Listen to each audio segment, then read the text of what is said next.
Happy Friday, everyone, and welcome to the latest edition of Richard Skipper Celebrates. Who or what are you celebrating today? This has been one of those days from the moment I hit the ground this morning, I have not stopped. And this was after an incredible evening last night, which we're going to talk about in a few moments. But, one of our guests is not going to be here today. That's Ronald Rand. There was a scheduling conflict, but we'll get him on very soon, very, very soon. So I want to ask, as I begin every show on Fridays, who or what are you celebrating today? I have four amazing people waiting in the wings, and I'm going to bring on the first one right now, and it's my friend Brian Sethurst. And there you are. Here I am. So how are you, first of all? I'm a little rough around the edges this morning, and what I'm celebrating is a very good friend of mine's 60th birthday. I came to Las Vegas for her celebration last night, and I knew that I was I knew that I was going to join you today, and I was like, God, my voice is down here, but it was a lovely celebration with lovely people and really authentic people. And so it was great to be honored. It was a small gathering, but nevertheless, a lot of fun. And that's what I'm celebrating today. I'm celebrating my recovery from that today. Well, that's great. The last time that you and I spoke, your workbook had just come out, your whole workbook, which I love, love, love, by the way. Do you? I was wondering what you thought about it. I mean, the way that it's formatted, the way that it's put together. Where did this all come about for you? A very long story short, I had a television, as a producer, I had a television program with Buna Murray. And the first time it was supposed to come out, it crashed.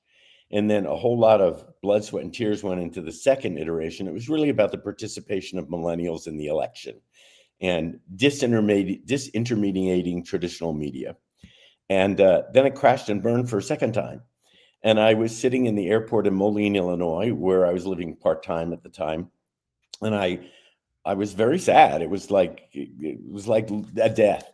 And I just thought to myself, well, what do I do now? And then I heard, give us 30 days and you will have a book. And at the end of 30 days, that book will be called Whole. And so basically, I kind of just took dictation for 30 days. They were essays around life. And then what happened was years later, I had revised the book, and a friend of mine who's in public relations said, you really ought to do a workbook. And Richard, I'm one of these people who catches these cues from the universe. And instead of saying, oh, I don't think I could do that, I was like, okay, there's a bell.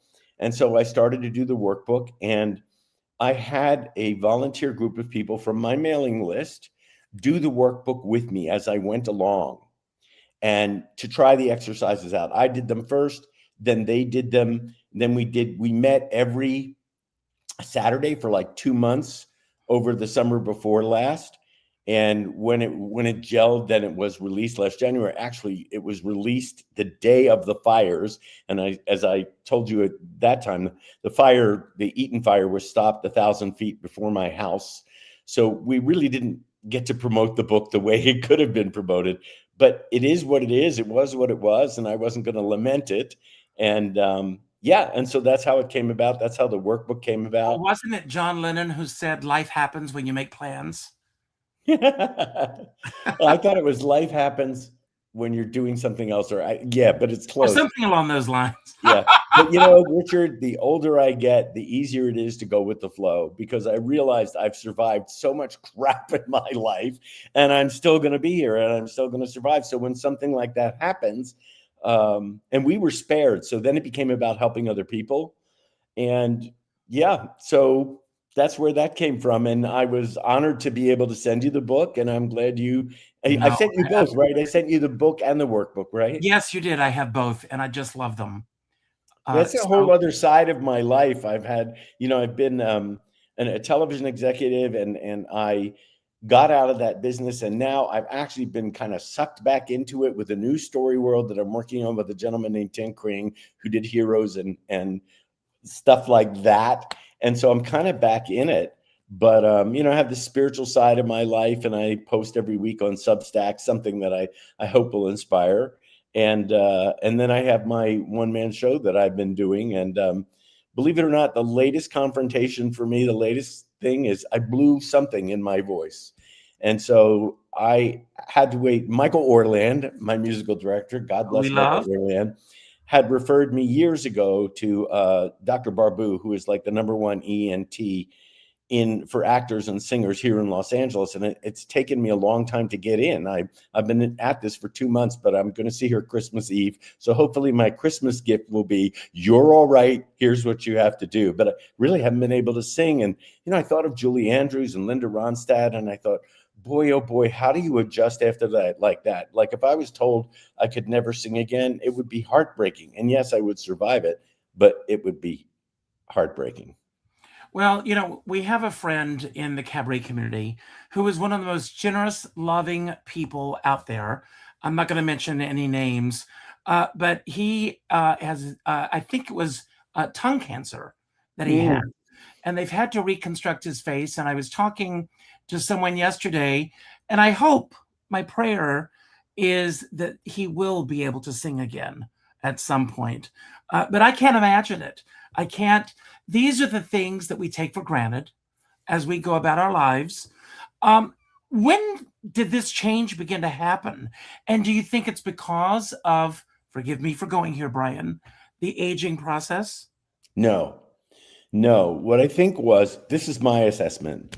What I think is I got a virus, and I'm fortunately or unfortunately one of these people who just decides I'm just going to push through this. And I was in a rehearsal with Michael, and I think I just forced it, and I think I blew something out. And so now at certain notes, when I cough, when I hiccup, I get a sharp pain in the back of my throat. Oh my God, wow. In my gut, I know I will heal, but I don't think it's part of the aging process at all. As a matter of fact, I feel stronger now and more centered I'm back in my body. I do Pilates every week than I have been in a very long time. I think I'm more present. And to be honest, Richard, I think it's because I don't feel I have anything to prove anymore. And so I'm not stressing or striving or struggling. I'm kind of just letting things unfold. And I'm just about, I'll be 70 in March. And I thought to myself, how could it turn out that this would be the greatest time in my life, given everything I've done? And everything I did was like striving for something, approval, and it was never enough. I have been recognized with awards, and it was like never enough. I could never rest, and now all of that kind of doesn't matter because it's gone from being, I'm a guest in someone's house. Oh, okay. And so I've gone from Bring 'em what I on. think was an ego-driven life to a purpose-driven life. And they say you got these 3 stages: learn, earn, return. And I think I'm crossing from earn into return. I'm still active. I'm a partner in a tech company in Montreal that's doing very well, but I'm kind of letting life, there's a grace about this that I never experienced before. That I attribute to aging and experience.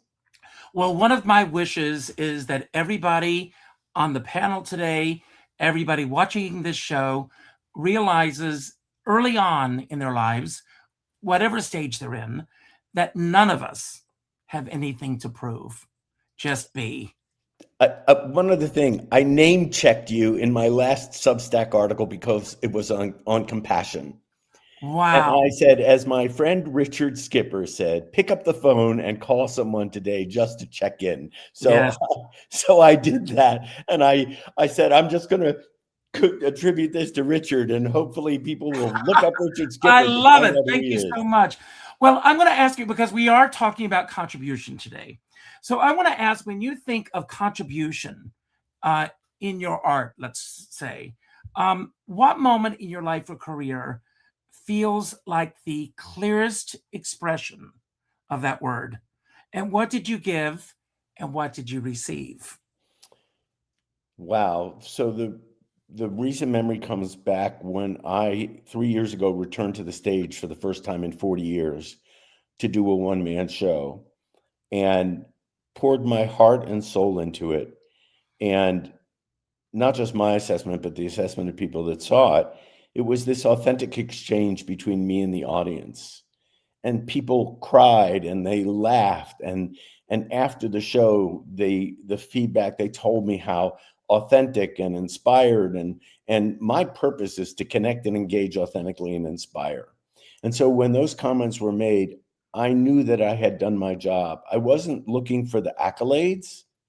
I just wanted to know that the contribution had been made, that I had done my job, and that somebody would let me know that I had. So the contribution was being present, telling my story about moving through life. I grew up in a show business family.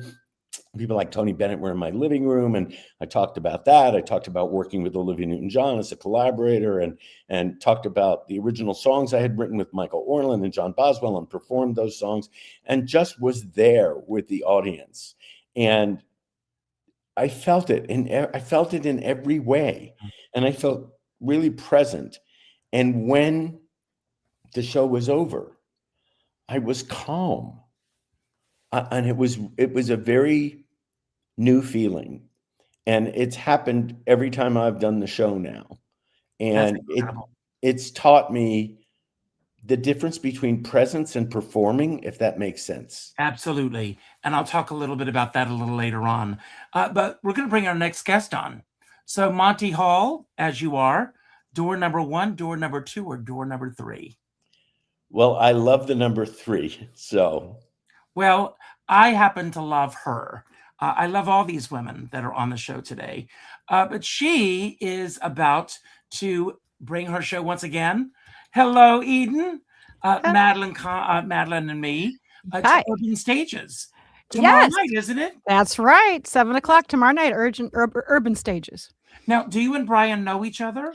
I don't, but Brian, I'm fascinated by listening to all that you've been through, and I hope that you get a full healing really soon. Thank you. I appreciate that. I'll take the energy. Right. I'm sending it up. Eden, I want to to begin, as I always do, who or what are you celebrating today? You can take us, you can continue with what Brian and I have been talking about, or you can take us in a completely different direction. Well, today I'm celebrating with my husband because he just finished his 3rd semester of grad school. And so behind me, there's actually going to be a party going on in about half an hour. Oh. And I didn't have to do anything. I just get to show up and I get to decorate cookies and meet all of his classmates and then go to New York tomorrow. So now you're traveling in the morning? Yep. Yeah. From Rhode Island. Because we are expecting snow. I have heard. Yes. I've got 4-wheel drive. So we're going to be fine. We're going to be fine. So that's why God made Subarus, is so I can drive to New York to do my show. But in the short time that you and I have known each other, we've had these ups and downs together, and you've gotten some curveballs. The day of a show that happened in Provincetown this summer when I was going to be making an appearance with you. Yes. Yeah, I got canceled out from under us. As happens. See, I play musical cues for everything. So this is the canceling cue. That's what it felt like in my heart when that happened, right? But we still had a good time, hanging out with each other. I got to see your show at least, even though you weren't in mine. And that's the biz, right? That's the way it goes. That's how it goes. And so I still make art anyway. I see some cabaret performers, not just cabaret performers, just kind of artists in general, who there's times of discouragement, right? There always are. And I just want to say, just keep going, right? Keep trying. Next time it might work. Next time you might get 3 people in your audience instead of 2, but you'll never know if you don't, actually, stick your neck out and do it. It takes a lot of courage. It takes tenacity. It takes some money sometimes, but really not as much money as it does, I think, courage and tenacity.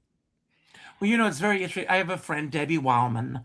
If you don't know her, look her up. She is phenomenal. She was performing at the Parker Playhouse 2 nights ago, and the alarms went off in the middle of the show, and they evacuated the entire theater right in the middle of a performance. Mm-hmm. And you have to go, right? I mean, it's very much like the Irving Berlin song, right? No business like show business, where, one day you're nothing, and then the next day you're a star, and then the next day back down. That's right. And, and we never, this world is so wacky right now, wackadoodle, that the news cycle could change everything tomorrow. So, but let's talk about your show. You're going to be how long have you been doing this show now? I was at your first performance of the show in New York. Yes, that was back in the fall of 2023. It's been a while. Actually, been doing this show since July of 2022. So I think I'm somewhere in the high 30s now that I've done it this many times. It's called Kahn Artist, Madeline and Me. And it's about how I discovered Madeline Kahn, right? Me. And I discovered her when I was a teenager. I saw her do her comedy, her high notes. She was so beautiful. And I figured as an opera singer in Ohio, then clearly this is my path. The path has been laid out for me. Didn't quite work out that way. So that's what the show is about, is what path was I on, the circuitous path to have Madeline Kahn's career because I loved her so much. What happened to Madeline? What happened to me? Well, what has changed in the arc of the show? I know that the show is a set show, but what has changed within yourself performing this material since you first started doing it? That's a great question. It sometimes depends on who's watching. I've gotten to do this show in front of a lot of groups of singers and voice professionals who howl at some of the things we talk about in the show. Being a recovering opera singer, sometimes there are some jokes among that. And then what everybody seems to respond to, what I hear about when the show is over, is about Madeline's own life and the struggles that she went through among all the successes that she had. She was a very real human being. She had highs and lows. And towards the end of the show, we talk about that, and I sing about that, and how we don't have endless amounts of time, and so we have to use those gifts that we've been given and share them with others. And so she is a guiding light in my life, but also a memento mori for all of us. We don't have unlimited time. Use it well. That's great. I've got a question on contribution before we bring our next guest on. And how do you define for yourself the difference between performing for an audience and contributing to an audience? That's great. Performing is for you, I think. Contributing is for them. And I want the people who come and see this to ask me questions. I love it when they come up and say, I didn't know that about you. I didn't know that about her. So feel like I am contributing her story, her life story to the people who come to hear and listen, and mine. And I hope in the audience, it makes them feel like they know her better, they know me better, and that they just have that stronger connection. That's what contributing is, right? It's building those connections from me to you and you to me. And that is why we perform. Really, right. We're not performing, we're connecting. That's what great. So you're going to bring on our next guest. So door number 1 or door number 2? Ooh, door number 2. Door number 2. And she also has had this phenomenal year performing this incredible show, which I also saw, called String Theory. Yeah. And she's right behind the curtain. Here she is. So Deborah, how are you? I'm the prize behind door number 2, apparently. You and I are like ships. We keep running into each other at shows, but I know. so much is happening that it's like hello, goodbye, that's it. Yeah, well, that's the way it is. I'm doing pretty well. I'm still riding high from the last show that I just did at Urban Stages with Sean. That was a truly amazing experience. So I had to allow, we have to allow ourselves time to just go through whatever it is you need to do after that, because a lot goes on. You crack yourself open whenever you do a show. And so the emotions run high, no matter good or bad emotions. So I've been almost a little uber sensitive in a lot of ways, not always good ways, but I've cracked myself open. You know how that is. Everything, you're wide open. Hello, world. Now you can come get me. Hit me with your worst. So things happen, but I just had such a blast, and I'm looking forward to doing String Theory again. Actually, we're doing it a couple more times coming up in the new year. That's great.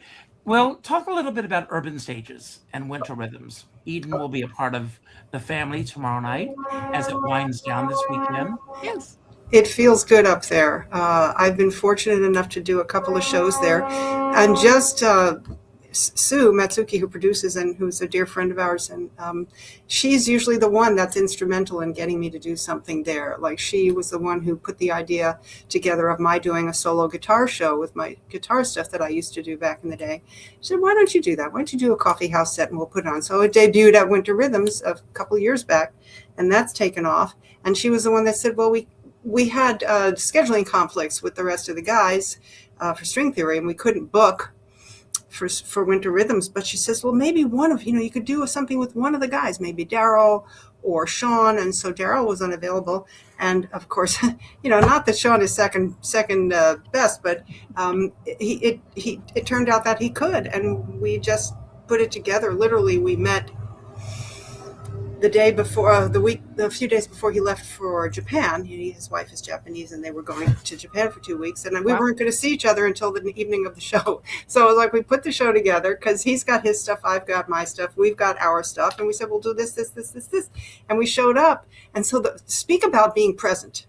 Okay, speaking about being present, each time we finished something that we had never done before together, because I was doing my folk guitar stuff and he was, of course, playing along because Sean. And afterward, we'd look at each other like, and we were truly amazed because we were really present. It was happening for the very first time, So it was so exciting. And that feeling of actually being on stage right next to each other, as opposed to the guys are over here, it was a totally transformative experience for me. And I performed on stage in a lot of different ways, as you know. This was new. This was beyond. And my contribution was that. My contribution was I was entirely present for the whole evening. And the feeling, the connection that we had, and that we get to give it to them, to the audience. Just shoot me now, because I'm done. I want to go back to something you said a moment ago, that when Sue first approached you about doing this, because everybody was not available, you, and forgive me for using this phrase, put up a roadblock. I can't do it. But she found a way to make it happen. Yes. She does that. Well, I didn't necessarily say that. Geez, I'm really sorry. We can't agree on a date that we can make it. They can't all be there on that date. Right. And she said, well, maybe find one of the guys who can. So what I'm saying is she is instrumental in my forward trajectory in a lot of ways. Great. Well, on our theme today of contribution, what part of your artistic life is rooted in service, whether to, and I probably know the answer to this, whether to a community, a cause, a tradition, or your own personal truth? Are you asking me personally? I'm asking you. That's a very good question. I once had a conversation with Paul Winter, of the Paul Winter consort. And he told me, this was many, many years ago when I was, okay, that's another story. I asked him, how did you get to do what you're doing, basically? And he said, well, this is appropriate to what you asked me, Richard. He said, well, I was playing horn, and years ago, I discovered that I realized I could just be another sax player, or I could serve. And what he decided to do was serve. And as you know, his trajectory has always been service. The environment, the humpback whales, the indigenous peoples, he has found this niche, and he performs always at the St. John the Divine. So he found a way to serve with his art. I don't know that I found a way to serve particularly, other than feeling each time that I go on stage that I get to do this for you. That's great. That's great. My favorite phrase. I get to do this for you. Well, I want to talk about the night I had last night, because I was one of 35 plus entertainers at the Laurie Beachman Theater to raise money for St. Jude's. Talk about contribution. And the woman behind all of that was Goldie DeVere. She made it happen. So first of all, I'm surprised to see you perpendicular today. No more surprised than I am to be perpendicular. In fact, I'm barely perpendicular. I had thrown my back out at the beginning of the week, and nobody knew it. So I've been in pretty much excruciating pain all week. Yeah. Well, I'll tell you something that's very interesting, and I hope I'm not giving away any weird secrets or anything, We brought a friend last night to the show, and she called me and she said, if it runs too long, could we possibly leave at 8:30? And we were driving her into the city. And I said, well, my feeling as an artist, and for me, and I realize that some people have other things and need to go, it's a turnoff to me when people do their number and then they leave. And I said, I'm in for the night. And it came down ahead of schedule. Yes. I mean, how you and James Beeman, Herding Cats, got everyone on and off in that time frame was just unbelievable. Well, thank you. Before we continue, I first want to thank you for inviting me on today and say hello to everyone. First time that I know everyone on one of your podcasts and have seen everyone's show. Brian saw some of your stuff on video, but have seen everyone's show, and they're all wonderful shows. So glad you're all continuing with your shows.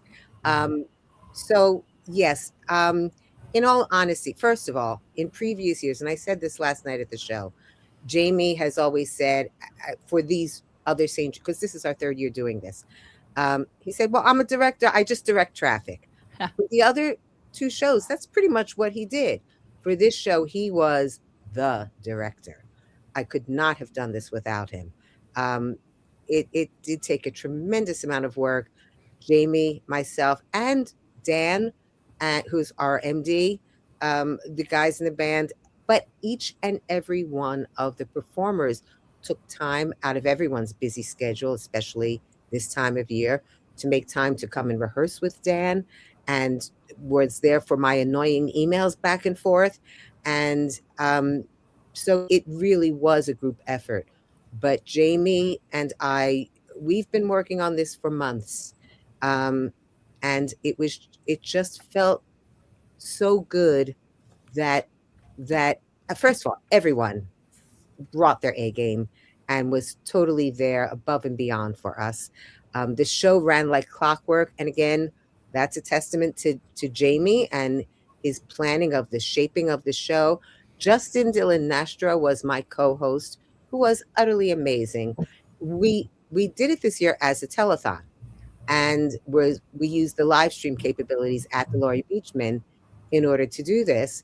And so we leaned very heavily into the old Jerry Lewis MDA telethon vibe. So Justin was my Ed McMahon, and he did a brilliant job.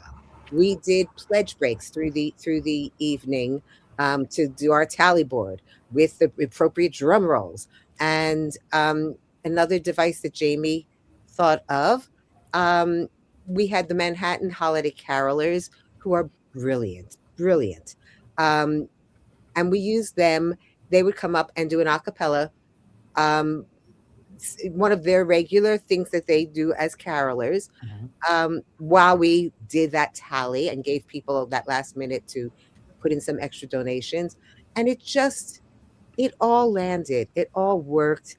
And that was important because we needed to create a show that was going to entertain people and keep them through the whole show, because the goal, of course, was to raise the funds for St. Jude. And that's what was, and we had the live stream audience. We surpassed our $6,000 goal. We thank you. Yes. And I'm still waiting for more numbers to come in from what we drew from our sale of tickets and the live stream. We will definitely go beyond 7,000 index. Well, for anyone who wants to make a contribution, how can they do so? I should have sent you that link, that QR code that you could have posted, and that's my fault. Is there some place where I can, if I post that in the chat right now, will you be able to post it? I can find it. I'll find it. Okay. If you go, what I will do is when we hang up, I will go on Facebook and just put up a post. And anyone who's watching, go to my YouTube channel and I'll have it posted there. Thank you. Thank you. Yes, it'll be the the event was called The Season Goldie's Kids. And again, remember Jerry's Kids. So thank you. I'm sorry I was remiss in doing that. No, okay. But You've got and a lot on your mind. Richard, you were fantastic as always, as always. You kicked our show off with the energy that only Richard Skipper can bring. And it just was a thrilling evening. The fact that we brought it in under time It's was amazing. just amazing to all When of it us. happened, I went, is it over? Is it over? It was such a great show. And every artist, as you said, was at their A game. And it was just so much fun. Well, I want to go into a little round robin with everyone. And I'll start with you, Goldie. Was there a moment when you realized that your art, had an impact on someone in a way that you did not expect? And how did that moment shape you going forward throughout your career? You ask the best questions that you really make me think, and my brain is not functioning right.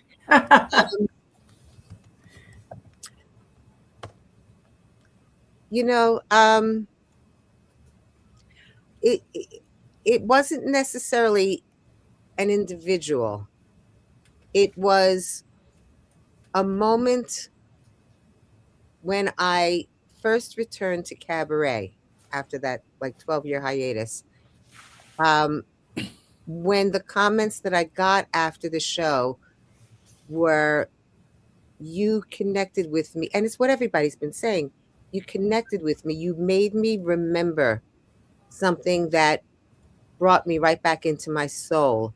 You gave me that feeling of the memory of the joy that I had experienced at this point in my time. And I know that is all of our goals as artists, as everyone has been saying, to connect, to share an experience that is so personal, yet so universal, because we're all human beings. We all go through crises in life, joys in life, different for everyone, but still create the same feelings. And that is the thing that is most important to me as an artist, and that just means the most. So in all honesty, it's hard for me, right? It's like when somebody says, what song do you want to sing? I blank out of every of the 1,000 songs that I know. When you ask me what individual, I know after we finish, I'll say, oh, it was this one of the, but that's honest. That's the truth. That's great. Brian, what responsibilities do you believe that artists have, if any, to contribute to cultural conversations or social progress? Oh boy. So I think for me, again, if you read the Substack, there's an article about holding the middle. And I can only speak for myself. I can't tell any other artist what their responsibility should be or is, because it's a very personal thing. For me, I mean, I think the last time I was on, I talked about Braver Angels, and Braver Angels is an organization that is trying to facilitate, not trying, actually facilitating conversations between left and right. I think my responsibility is to listen, to try and understand what's going on either side, to really kind of look at what fear is present and do whatever I can to promote conversation, to promote exchange and understanding.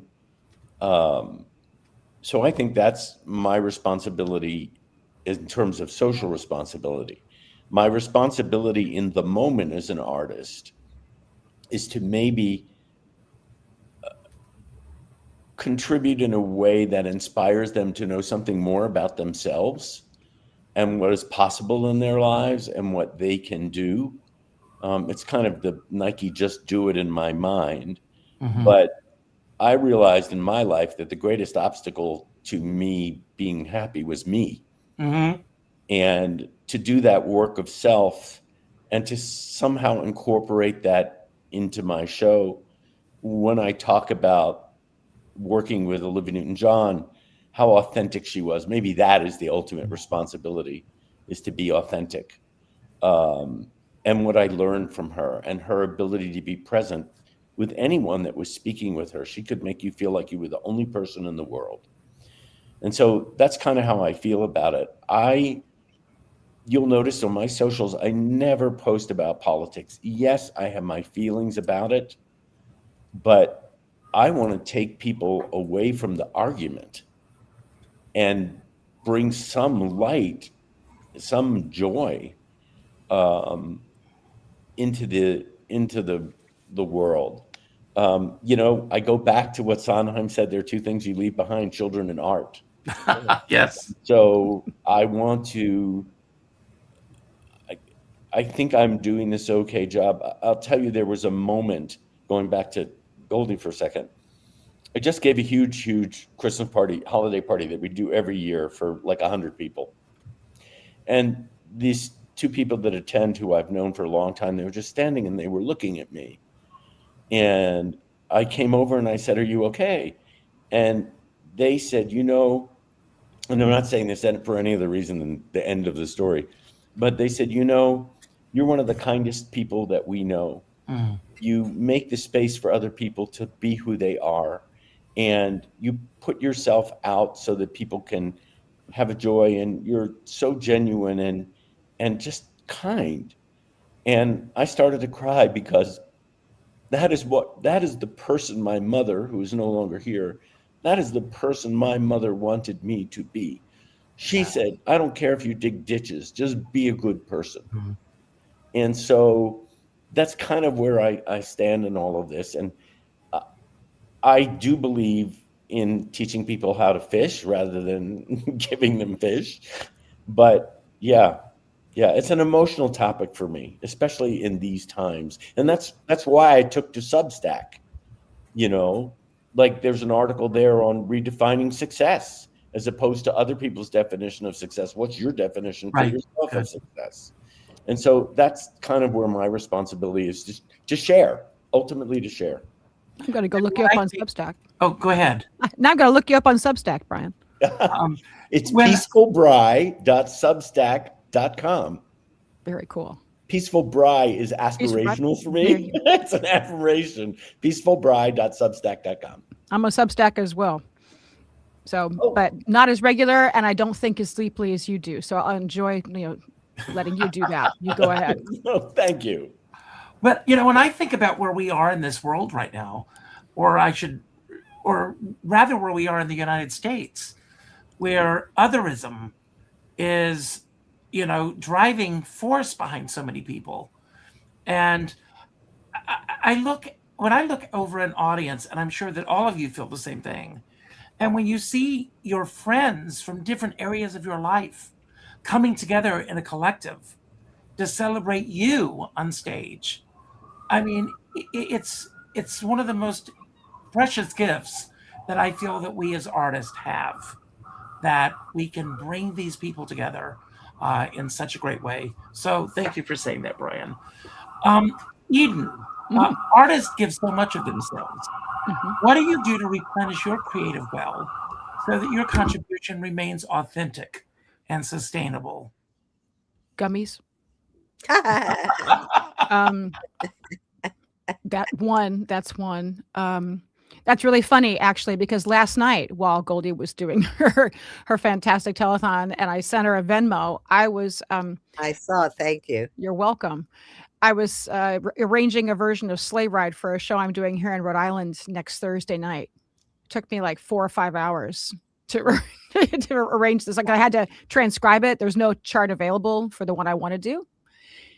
And I thought, gosh, you were doing so much for this, right? And I was getting really frustrated by the end of it and wanted to just, hit delete and start over. But I really wanted to see it through.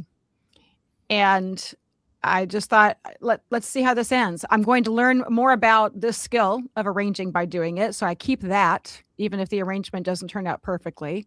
And I know it's going to make the performers really happy because I know they really wanted to do this version that doesn't have a chart for sale.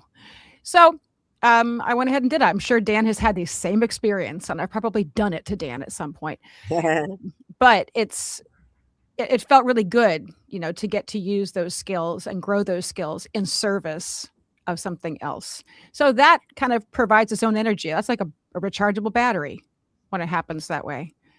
And doing things for others, that's really what makes you want to keep contributing again and again. I think we all say that. Absolutely. And thanks for that.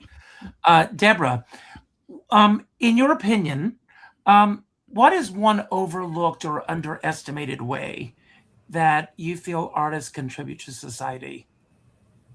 They work for free a lot. Right? That's true. And they do that because they've got to dance or got to sing or they've got to start somewhere, basically. So that's pretty much the only one I can think of. Oh God, am I jaded or what? No, it's you bring up a very true. interesting point, and A lot of people wouldn't a lot do of people that. don't realize that. And other people in the civilian world would not do that. You That's know? true. I just want to say, Deborah, and I Yeah. know this is true for you. The other thing is how hard we work Oh yeah. to make it look easy. Oh Yes. yeah. Yeah. Yeah. Oh, absolutely. I remember the first time I was clueless up until maybe, I don't know, just the other day. But most of my life, sometimes I feel like I was in some sort of alternate universe. But early on, when I was just a dancer, and I was, I guess, in my late teens, I went to an audition. Now, I guess they didn't monitor things. I bring this up for a reason. It has to do with the money thing. Rumor had it there were auditions at the State Theater. I don't know if it's called State Theater anymore. I think it's Geffen Hall or something. Anyway, State Theater, Lincoln Center. They were auditioning for a road tour of Carousel, I believe. And I showed up. I could sing. I could just always sing. And I planted I didn't know it was a union thing. They didn't stop me and ask me for I don't even know if they had cards back in the primeval times of when I was young. But I planted myself on that stage and I sang "Out of My Dreams and Into Your Arms," and then we were talking backstage. And they're talking, yeah, the kids were talking to each other and going, well, they're paying this much. Oh, you mean they pay? That was me. And I'm born in New York, so what the hell, right? But that's how I wasn't even thinking about that. And maybe that's incredibly stupid or naive, but I was going to do it anyway. I got called back, but I didn't get it. But anyway, what was the question? Well, you answered it. I was with someone not too long ago that we all love and respect. I don't want to give away too much because I don't want to upset this person.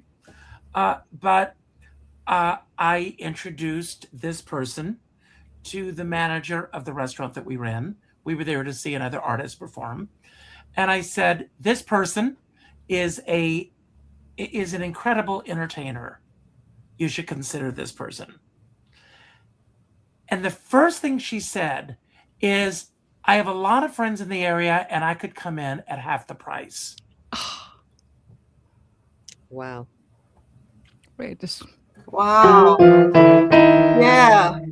Wait, get your hair shirt out and the flails. Right. And I'm Good going, grief. well, that undermines all of us. not even Julia Roberts in Pretty Women would have said that. So you did answer the question, Deborah. Okay, good. So Goldie, when has someone else's contribution through their art changed you? And what did it awaken or shift inside of you? There have been a couple of very specific people, names that everyone will know, but it's not because of their celebrity. It's because of their art and watching them getting involved in their show, in their art, in their I hesitate to call it a performance because it goes much deeper than that. But one of the first people that come to mind is Karen Mason, Sidney Meyer, Lorna Dallas. These, and there are many more, but again, these are just the first that come to mind. And it has to do with the storytelling, the honesty, the willingness to lay themselves bare, but not beating their chest bare, just honestly the emotion of who they are, that touched me so deeply, and again made me connect to what that I tend, when I watch people work, half of my brain wants to be entertained as the audience. The other half of my brain is always watching the work. Me too. Me Yeah. too. And when someone can make me, I still watch the work, but I am so involved in what they're doing Mhm. that it is not a cerebral thing, it's an emotional thing.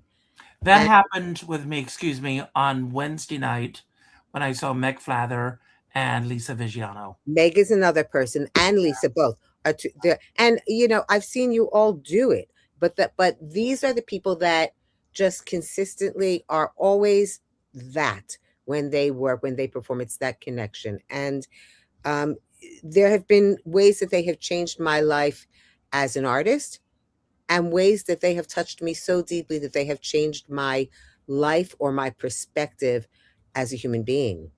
And that's deep. when so that is something that I find extraordinary, when that can happen in a room, and it can be as intimate as 50 people or as big as um, Jazz at Lincoln Center. It happened during the Cabaret convention when she was with us at dinner, Ann Kittredge, when she did With Every Breath I Take, in a way that I have never heard that song done before, in a way that it never had affected me before. And that was in a hall of 500 people Right. or more, More. at Lincoln Center, however large. And yet she was able to capture that and do that. That's extraordinary. Absolutely. That's great. Brian, how do you maintain integrity in your work, especially when external pressures, expectations, or trends try to pull you in the other direction? Oh my goodness, you are a great interviewer. These questions are so deep. When I think of integrity, I think of just being true to myself. I think of not, I do think of the audience. I think, well, how will this connect? I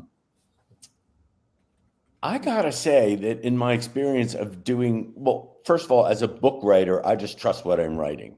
Mm-hmm. And I don't try and write for any other reason. And I always try and say, this is my opinion. I don't try and preach. I don't try. So that's from the writing perspective. From the performing perspective, I kind of rely on my director, Lee Martino, and my musical director and arranger, Michael Orland. Mm. Lee, after the first show, after we did it the first time, she came back and she said, this was great for the first time. It was a great show. I'm not criticizing you at all. But what I'm saying is I now need more of you in these stories. I need to know how you felt when you saw your father on television for the first time. I need to know how you felt when your mother, my mother was on Broadway. She was a DeMille dancer in Oklahoma. How did you feel when your mother, wanted you to dance, and put more of that into that. So what she gave me was the gift of, okay, I need more of you, please. The more of you I get, the more we get to know you. That's the point of this particular show.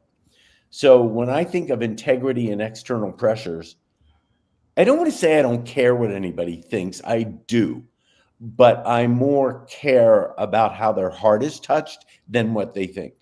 And if you don't like me, I'm okay with that, because I'm not here for you to like me. I'm here to be who I am. If you like me, great. If you don't like me, that's great too. Everybody's tastes are different. So I don't alter the show to go with the current trends. As a matter of fact, Lee had said to me, it's time. By the way, I'm going to talk to you all about urban stages after we're done here, because we've been talking about bringing the show to New York and having the perfect venue and whatnot. So there's one show that's full circle, but the next show I'm working on is called A World That Swings, and it's all mid-century. It's from 1955 to 1965. I can put my own stories in there, but also the stories of people running to Las Vegas to watch nuclear test bands, things like that, or the Kennedy assassination. And I'll never be able to, as a branding guy, I always say, well, who's your audience? Who's your audience? Who's your audience? But in this particular case, I'm not writing this to be rich and famous or to get my own television show. I'm writing this so that people can have an experience. So even with outside pressure, I think I've never really noticed the outside pressure. Michael and Lee, both the things they say to me before I go on stage, 2 words: have fun. Mm-hmm. If I have fun, they'll have fun. And Pisha McPhee, I had sung Children Will Listen. And really, I feel so strongly about that song. And she had said to me after I came off stage, she said that was a masterclass in how to do that song.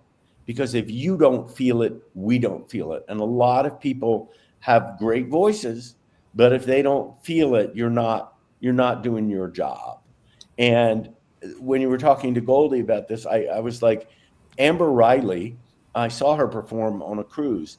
There wasn't a note, a riff, anything out of place that wasn't connected to her heart. Wow. And that to me is integrity. You can go out there and you can do vocal dramatics. We just had someone record our song, Julie Winger-Quay and I, and Julia gave her a note, and the note was, don't perform it, feel it. Mm-hmm. And I think that's so important. I don't want to show you what I can do with my voice, or because that will depart from the experience. I just want my voice to lay on top of my heart. So that's kind of the integrity that I keep. And outside pressure, I can't do anything about it. I can't change the way you think or the way you feel. I can only be me, and you're going to have whatever response you have. And that's your responsibility, not mine. May I say something? Very quick? Yes, absolutely. When you started speaking before that, the thing that resonates with me here was what you started with earlier, is you have nothing to prove. I understand, and it comes with time. You have nothing to prove and more to bring to the table. With the times that we've lived, I am so glad I've been through so much stuff, because guess what? Material. It's material. And yes. Every time you connect to a song, it's because you've been there. And it's got nothing to do with vocal calisthenics. My director, the wonderful one and only Lena Katrakis, she often says, don't do what you did, go where you went. I don't know if this is a secret, but now it's not. But because even in a show that you do again and again, you're in a different place. That's you're right. putting your toe in the water in a different stream. So you have to be present. And I remember doing a scene in a play. I was supposed to cry at this particular point. It wasn't happening. So I said, oh, well, I'm going to do this way. And the person playing my daughter ended up crying. So either way, we were good. But I wasn't going to force it. I want to add to that. Ira Antelis, brilliant songwriter. I've taken one of his songs as like my signature song. But the opening of the song is, imagine you're an artist and the world's a great big canvas. You can paint whatever suits your mood or style. You needn't follow anybody else's line. Choose your own design. But when you make your mark, make it larger than life. You can choose your colors, make them positively brilliant, like the flowers growing on a jungle vine. Don't worry if you make a mistake or two. You're entitled to. But when you make your mark, make it larger than life. Go out there and be larger than life. Sure, you can be larger than life. What's the use of playing small? Go for broke and get it all, and you'll be larger than life. Cool. Oh, I love that. And I love what Judi Dench says. Step into the light and see what happens. I love that. I love that. And there is a fine line between being authentic and being myself and becoming very self-indulgent. There's nothing that's going to turn me off faster than watching somebody, Yeah, it's like Lee said to me. Stop. Lee said to me, I said, I cry whenever I sing this song. And she said, get it out now. The audience doesn't want to see you cry. Exactly. Get it out now. Get it out in rehearsal. Get it out in practice. But get it out before you perform it. But the songs that make you cry are the ones you have to do. You just have to go there and figure out how to make them cry instead. They're not paying to see you cry. Right.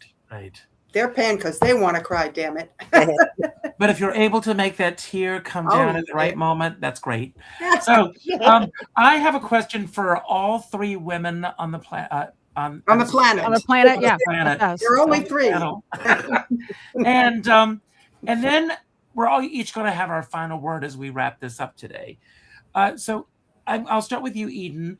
If you could leave one message for future generations of artists about the power of contribution, what would you want them to know? No pressure here. Yeah. Thanks. I mean, it's Miss America's have it easier, Richard, and Miss Universe and whatever. It's not about you. You think it is. It's not about you. Right on. Which is both deflating and completely liberating. Proceed. There you go. Yes. Deborah? Oh, golly. How can I follow that up? Okay. Again, it's not about you. You are not that. You are important, but the show is not about you. Be authentic, but don't go overboard. Do the friggin' work. Do the work. People don't want to see the work, but do the work. That's great. Goldie? What was the question again? You could leave one message for future generations of artists She's so tired. about the power of contribution. So What great. would that message be? Again, this follows with what the other two women said. That old saying, giving is better than receiving. The more you give, in a way, it's all selfish, because the more you give, the more you receive. And just give it freely and wholly, and life will really be wonderful for them and for you. But So- get paid once in a while. well, Yeah. once in a while, yeah. Not too Once in a freely. while. Nice. I didn't say give it away freely. I said give it freely. Yeah. I love that. Well, first of all, I want to thank all of you for being on the show. Ronald Rand, we'll have you on another time. He's an amazing artist. Check him out if you don't know who he is. And I'm sorry that he couldn't be here today. But you all are just, I love the fact that each of and every one of you are living your authentic lives. At least it seems that way to me. I always end my shows with the same message. And that is to go out and do something nice for somebody else without expecting anything in return. And I'm going to go, Brian, you've already brought it up, and I'm going to go there. You all have this little device. I want you to go on your phone after today's show, go to your emails, and the first name that pops up, obviously personal name that you know, instead of responding with an email, respond with a phone call. In the last few weeks, Deborah and I both have lost 3 very valuable friends that were important to us. And it was like in quick succession, one after the next. And one of them I'm going to talk about for a moment, Diana Templeton. Diana Templeton was a soulmate of mine. And I've known Diana, she was 92, and I've known her since she was 62. And Diana and I spoke every week, sometimes twice a week. We bounced ideas off of each other. She was the first one who called me up and said, I just saw the most unusual person on The View. Have you heard of this artist called Lady Gaga? And I remember that it was Diana who turned me on to her. Wow. And so many moments that we've shared in our lives. And it hit me like a ton of bricks that I'm not able to pick up the phone and call her anymore. So when I say at the end of my show to pick up the phone and call someone, I mean it. Walk the walk and talk the talk. As my dear friend Sean Moniker says, we're all in the same storm, but we're in different size boats. And I always say, I don't care what size boat you're on, as long as you have a skipper by your side. And with that, I'm leaving the screen. I'm going to see Nick and Desi's Christmas show tonight. So I can't wait to see them. And but before we sign off, Brian, I'm turning it over to you. And when you finish, you'll pick the next person and keep doing that until the last person says goodbye. And I will end the show. I love you all. And Love Brian, you too, Richard. Merry Christmas. I don't know what I'm supposed to do, but I'm going to say thank you to Richard for his interviewing skills and his deep and thoughtful questions that kind of caught us, some of us, off guard. I know I was. And I just want to add that, I have no family. I've lost everybody, but their memories live on. It doesn't, it could be any time, anywhere, even when I'm picking a melon and I think of my mother. And so the influence that people have had, even though they're gone, their influence continues. And I take joy in that. And I take joy in the memory. I'm Jewish, and we say, may their memory be a blessing.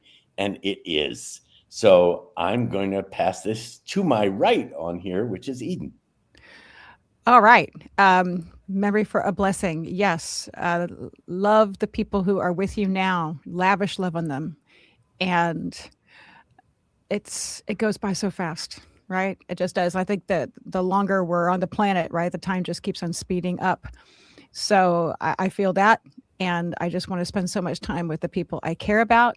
And if I do that, then time suddenly slows down again. That's my take on things. And now I pass it to Deborah. Hey, all that, and it ain't over till it's over. We live many lives if we're fortunate enough to live a long life. Accept each segment. Don't be afraid to change. Don't get stuck in what you think is right or what you think is the only way. I've lived many lives. Dancer, singer, actress, now this. I didn't do my first solo show till I was 64 years old. It's not too late. It's never too late until it's over. And on that happy note, I give you Goldie. Thank you, Deborah. And thank you, Richard, again, for inviting me to join you on this. This was a very special podcast tonight because of all of the people involved, especially. I would like to take just a couple of minutes to rectify something that I neglected to do last night in the show. There were 3 really important people that I had to really thank for their contribution to what happened last night. We did thank the Beachman Boys, Michael and Tom Dangora, but again, they were so giving and loving and generous to us that it could not have happened without them. It could not have happened with the sponsors that we had that helped us to put this on. And I was remiss. I did not mention our amazing tech guy, Brent. You did an amazing job in making us all look good. Trudy Carmichael, who was our Joan Rivers on our red carpet. And most importantly, to St. Jude itself, my contact person there, Courtney, you were amazing. St. Jude was so supportive and wonderful in helping us put this benefit on last night. In fact, they gave us these wonderful little St. Jude lapel pins for every cast member to wear during the show. And your help and your support was so appreciated. So those were just some thank yous. I'm glad that I've had the opportunity to try to do that. But as far as the thought I would like to leave everyone with, it goes in with, again, I think that we're also like-minded in this. Every day I wake up, it's, I like to say, every day you wake up to bitch about something, it's a good day. Just remember that the world is always full of possibility. You just have to be willing to look for it. So wake up every morning and look for the possibilities in life. They're the thing that make life worth living, to share with the people you love. Thank you. Bye-bye, Richard. Bye-bye, guys.